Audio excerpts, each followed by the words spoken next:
Ay de las Alas, hiwalay na sa kanyang asawang si Gerald Sibayan dahil sa third party. Nakipaghiwalay lang sa chat message. Ramdam ng comedy queen na si Ay de las Alas na may ibang babae ang nakahiwalay na asawang si Gerald Sibayan. Ni-reveal ng Kapusoy star na nag-cheat na sa kanya noon si Gerald, kaya hindi na raw siya magtataka kung may natagpuang iba ang mister kaya nakapaghiwalay sa kanya. Sa panayam ng Fast Talk with Boy Abunda, kinumpirma na nga ni Ay na nakipaghiwalay na sa kanya si Gerald sa pamamagitan lamang ng mensahe sa chat. Last month pa, basta hindi ko makakalimutan, October 14, nag-chat siya. Madaling araw na dito sa Pilipinas.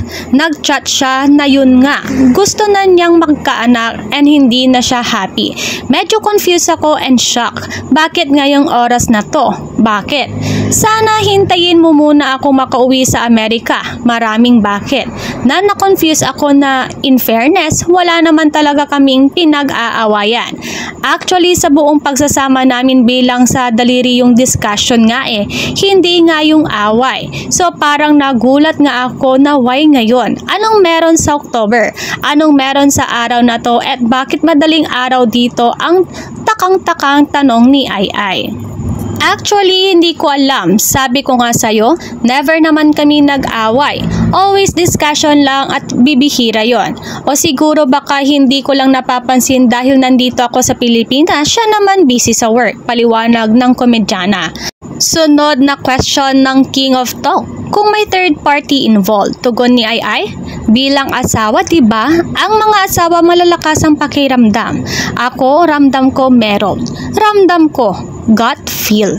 Pero it doesn't matter kung meron o wala. Kasi nung sinabi niya na firm na siya sa desisyon, wala naman akong ilalaban, diba? Kapag lumaban pa ako, kunyari, nag-stay ako, alam ko naman ang magiging ending. Yung dignity at self-worth ko, mawawala na yon. Nagtira naman ako kasi alam ko na mangyayari ulit yon. Kasi nung 2019, nag-cheat na rin siya noon, katwiran ni Ay. So parang may trust issues na ako.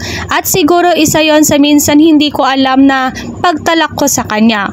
O minsan, yung hindi naman mahigpit pero yung tanong na nasaan ka na? Sabi mo 12 midnight nandito ka na. Dugtong ng veteran actress. Never din daw siyang humingi ng paliwanag kay Gerald kung bakit hindi na ito masaya sa relasyon nila. Hindi ko na tinatanong. So totoo lang, hindi naman sa nag-aano na, ikaw na yung magaling. Tinry ko naman ang lahat ng gusto niya. Like gusto niya palagi ako nagluluto. So nagluluto ako. Gusto niya malinis ang bahay. Kumbaga tinry ko naman ang lahat ng best ko sa ad ni Ay. So nung sinabi niya yon, hindi naman pwedeng kapag gusto niyang maging masaya, tumambling na lang ako everyday. Ano pa ba ang hindi ko ginawa? Parang nagawa ko na lahat. Siguro nag-iba na yung priorities niya, tapos baka nakakita siya ng mas magiging masaya siya. Kaya malaking factor din yon sa ad pa niya.